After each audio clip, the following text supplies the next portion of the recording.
بسم اللہ الرحمن الرحیم۔ شروع اللہ کے نام سے جو بڑا مہربان نہایت رحم والا ہے۔ ابو ہریرہ رضی اللہ عنہ سے روایت ہے کہ نبی صلی اللہ علیہ وسلم نے فرمایا کہ گود میں کسی بچے نے بات نہیں کی سوائے 3 بچوں کے، ایک عیسیٰ علیہ السلام، دوسرا جریج والا بچہ۔ یہ بچہ جریج نامی شخص بڑا عبادت گزار تھا۔ اس نے ایک عبادت خانہ بنایا اور اسی میں رہتا تھا۔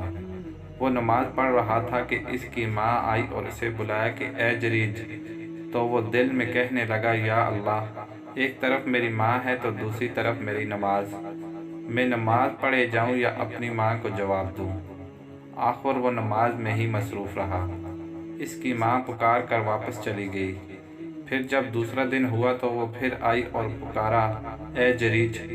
وہ کہنے لگا اے اللہ، میری ماں پکار رہی ہے اور میں نماز میں ہوں، اب کیا کروں؟ آخر وہ نماز میں ہی لگا رہا۔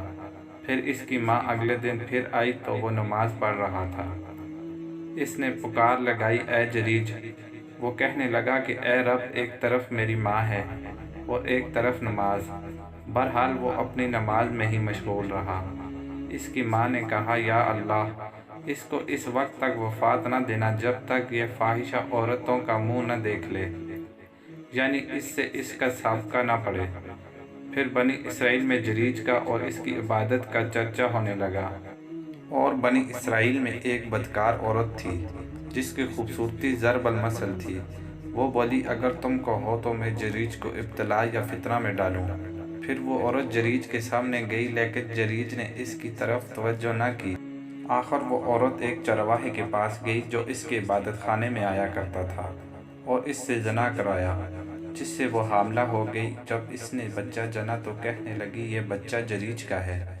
لوگ یہ سن کر اس کے پاس آئے، اسے نیچے اتارا اور اس کے عبادت خانہ کو گرا دیا اور اس کو مارنے لگے۔ وہ بولا تمہیں کیا ہوا ہے؟ انہوں نے کہا کہ تو نے ایک بدکار عورت سے زنا کیا ہے اور اس نے تجھ سے ایک بچے کو جنم دیا ہے۔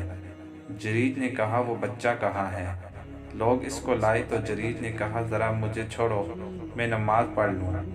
پھر نماز پڑھی اور اس بچے کے پاس آ کر اس کے پیٹ میں ایک کچوکا لگایا اور بولا کہ اے بچے تیرا باپ کون ہے؟ وہ بولا کہ فلاں چرواہا ہے۔ یہ سن کر لوگ جریج کی طرف دوڑے، اس کو بوسہ دینے اور اسے چھونے لگے اور کہنے لگے کہ ہم تیرا عبادت خانہ سونے اور چاندی سے بنائے دیتے ہیں۔ وہ بولا کہ نہیں، جیسا تھا ویسا ہی مٹی سے پھر بنا دو۔ تو لوگوں نے بنا دیا۔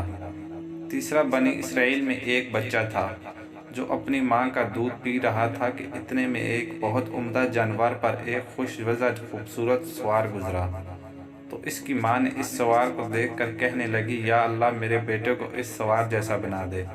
یہ سنتے ہی اس بچے نے ماں کی چھاتی چھوڑ دی اور سوار کی طرف منہ کر کے اسے دیکھا اور کہنے لگا یا اللہ، مجھے اس کی طرح نہ کرنا۔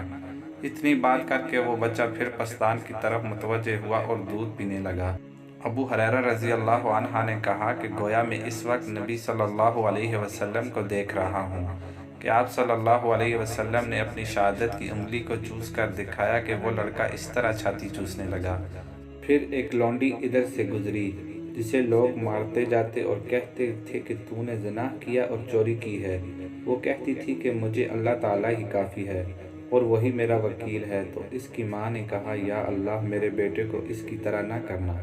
یہ سن کر بچے نے پھر دودھ پینا چھوڑ دیا اور اس عورت کی طرف دیکھ کر کہا یا اللہ، مجھے اس لونڈی کی طرح کرنا۔ اس وقت ماں اور بیٹے میں گفتگو ہوئی تو ماں نے کہا جب ایک اچھی صورت کا آدمی گزرا تو میں نے کہا کہ یا اللہ، میرے بیٹے کو ایسا کرنا، تو نے کہا یا اللہ، مجھے ایسا نہ کرنا۔ اور یہ لونڈی جسے لوگ مارتے جاتے ہیں اور کہتے ہیں کہ تو نے زنا اور چوری کی ہے، تو میں نے کہا یا اللہ، میرے بیٹے کو اس کی طرح نہ بنانا، تو اس پر تو کہتا ہے یا اللہ، مجھے اس کی طرح کرنا۔ یہ کیا بات ہے؟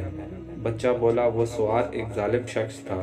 میں نے دعا کی کہ یا اللہ، مجھے اس کی طرح نہ کرنا، اور اس لونڈی پر لوگ تہمت لگا رہے ہیں اور کہہ رہے ہیں کہ تو نے زنا کیا اور چوری کی ہے، حالانکہ اس نے نہ زنا کیا ہے اور نہ چوری کی ہے۔